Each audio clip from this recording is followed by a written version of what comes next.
JH has created some of my favorite manhwa, including The Horizon, which is also confirmed to be getting a release by Ize Press in 2023, as well as the manhwa I'm showcasing today, The Boxer. The Boxer is one of my most anticipated releases of the year, as well as one of my favorite series to release to date, so I can't wait to show you guys this one. Ize Press were kind enough to send over Volume 1 so I could give you guys an early look at this one before its release on December 20th, 2022. If you went to Anime NYC though, you may already have this one in hand. I'll also be showcasing all of the manhwa that have been released from Ize Press in this video so far later on too, so stick around for that if you are interested in more.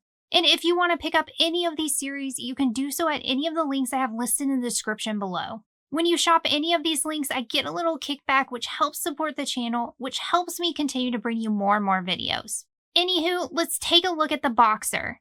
The Boxer is complete with 123 episodes and it was first released with English translation digitally on Webtoon.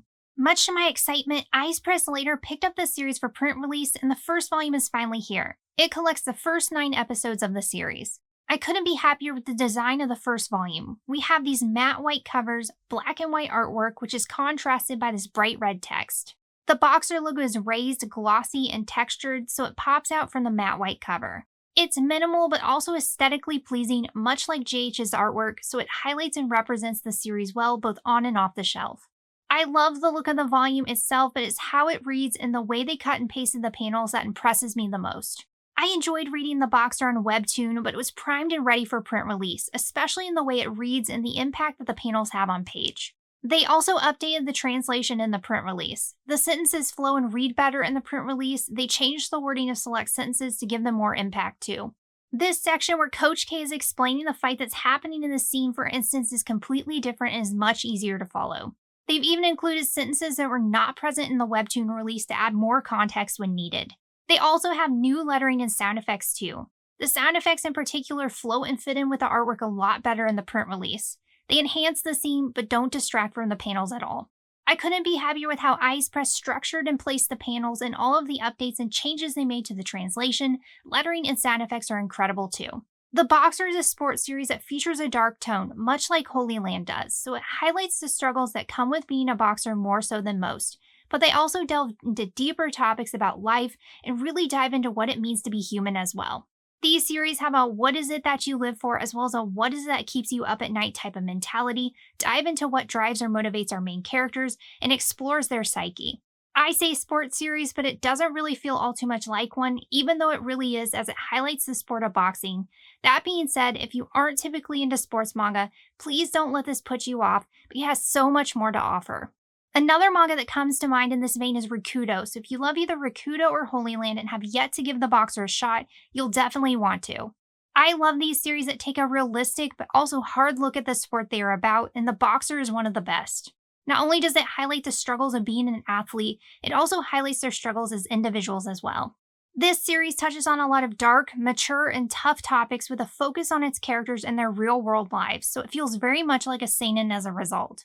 The story of The Boxer starts with Coach K, a legendary boxing coach known for training multiple boxing champions, who stumbles across our main character Yu as he's being repeatedly punched in the face in an alley by some school bullies.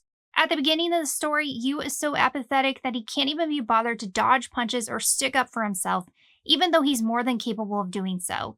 However, K sees something within him and offers to train him if he's interested.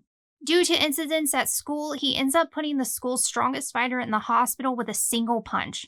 After that, he decides to take Coach K up on his offer to train him, and essentially his life changes forever. He comes across new obstacles and opponents along the way, and we get a glimpse into these characters' backstories, which add even more interest to the story. The Boxer is a beautiful series with well-developed characters, but the fights in this one are exciting too. On Yu's journey to become the world's greatest professional boxer, he fights various opponents with unique fighting styles that make for a thrilling read throughout. The Boxer also teaches you many different boxing terms, strategies, and fighting techniques throughout the course of the story, so you get a glimpse into the ins and outs of the world of boxing in this one too. Side note, they also included some notes in the back explaining terms and techniques used throughout this series if you are new to boxing altogether, which help clarify things as you read. If you aren't familiar with boxing, this one will still pull you in because the fights have meaning. Each fight shows the characters not only battling against their opponent, but also themselves, which is interesting. It's full of drama as well as suspense, features an incredible rivalry, a strong protagonist as well as antagonist, and it explores the human condition, which makes it a relatable read. If you are familiar with JH's works already, you are familiar with the style in which they draw. JH has a more minimal aesthetic, and I absolutely love the art style. I feel like there's so much raw emotion in JH's artwork, and the panels really hit you emotionally as a result. It's how JH structures the panels and highlights the characters' inner emotions as well as captures the feeling of the moment, whether it be through the characters' actions or their surroundings, that make JH's work stand out the most. He really has a knack for capturing their emotions, especially in their eyes. JH's storytelling is also incredible, and the dark as well as light side of humanity is oftentimes highlighted in their works. They are deep with a melancholic feel, but there's always a light of hope, even if it's ever so small, glimmering in the distance, and this is much thanks to his characters who strive to be better, strive to continue to push forward in a world full of darkness. The Horizon was one of the toughest series I've ever read. It absolutely broke me because it follows two kids trying to survive in an apocalypse, but the boxer sees JH stepping into a new territory entirely, and it's successful in similar but also completely different ways. For me, The Horizon as well as The Boxer are masterpieces through and through, so I can't recommend them enough, and I couldn't be happier that Ize Press is printing both of these series. Even though The Boxer is one that fans of darker sports series will love, it's also one that seinen fans will love too. It's an addicting read with a story as well as characters that develop phenomenally over the course of the episodes, and it's one that you won't be able to put down. I hope you'll check it out, and if you already have, let me know your thoughts below. Before I sign out, I also want to show you guys some other goodies from Ize Press. I have in hand all of the manhwa that have released so far from Ize Press, which is Ize Press's imprint dedicated to manhwa, including Tomb Raider King, Villains Are Destined to Die, The Remarried Empress, and My Gently Raised Beast. Also, The World After the Fall, which I recently showcased on the channel if you'd like a more in-depth look at the series. Definitely head over to that video if you'd like to see the inside of that one in particular. If you'd like a more in-depth video on any of these, please let me know in the comments. Up first is Villains Are Destined to Die, which really surprised me. I'm into very specific romance series, typically ones that either have extremely dark or extremely funny tones. So I didn't know if this one would capture my attention, but I was immediately hooked by the fantasy world that this one is set in. The artwork is breathtaking too. As someone who finds herself sucked into visual novels and video games time and time again, this one resonated with me. This series takes being invested in a video game to a whole new level though, because our MC literally finds herself pulled into a game that she loves. Now she has to play the part of Penelope Eckhart, the heroine of a game that attracts love easily but is also the hated villain in this story. Death awaits her around every corner, so she has to work to survive this world and evade death from the hands of almost everyone, including her brothers, the prince, and even a fork. With a world stacked against her, she will have to use her wits and insider game knowledge to influence the affection of these male characters or find a way out of this game entirely. I can't wait to keep reading this one. This next one, The Remarried Empress, follows an intelligent and courageous empress. She is kind to her subjects and devoted to her husband. She was perfectly content to live the rest of her days as the wise empress of the Eastern Empire. But when her husband brought home a mistress and demanded a divorce, she filed for divorce herself and requested an approval for remarriage. She remarries another emperor, retaining her title and childhood dream of becoming an empress. This is one that I must admit isn't typically my thing because it has a strong focus on romance as well as drama, but I thought the first volume was good and I can see why others who are into the themes and genres it explores would love it.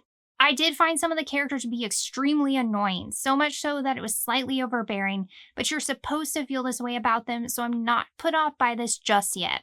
I just hope the attention and focus is pushed elsewhere over the course of the episodes because the story can become unenjoyable to experience as a result. I really love our MC though. She's powerful, strong, and witty, and she keeps me invested in this series. My Gently Raised Beast is another that was recently released from Ize Press. It follows Blondina, who was an ordinary girl until she found out that she is a princess of an empire.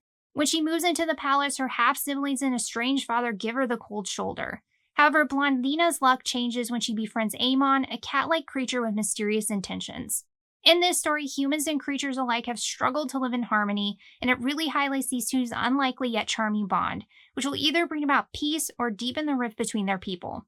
So far, I like the world that this one is set in, as well as the dynamic between Amon and Blondina. It's a Cinderella type of story, and it is a fantasy romance, so if you are into either, you'll want to look into this one. And finally, we have Tomb Raider King, which is one of the releases I was most excited about because it's from the studio that brought us Solo Leveling, but also because it features a spin on that whole treasure hunting type of narrative we commonly see in adventure and action series. In this one, mysterious tombs and relics appear one day, creating a rush of treasure hunters and companies seeking to profit from them. A chosen few have also been gifted with supernatural powers in this series that help them hunt for these treasures. Our main character is an explorer who is betrayed by his employer. He is about to die at the hands of a powerful new relic when he suddenly finds himself 15 years in the past. Driven by feelings of revenge, he will use his knowledge of the future to become the Tomb Raider King. So we not only get a revenge story, but a rich world with a unique setup, and a series that's full of action and adventure as well. And there you have it, guys. We took a look at one of my most anticipated releases so far, the Boxer, as well as the rest of the manhwa that has been released from Ize Press to date. I'm excited to see what's coming from them in the future, and I also can't wait to pick up the Horizon from them next year. If you guys have picked up or have plans to pick up any of these series, let me know. If you've read any of them, let me know your thoughts on them below. Thanks as always for watching, and much thanks to Ize Press as well for sending over these volumes so I could showcase them on the channel for you all. Hope you all have an awesome day, and see you next time.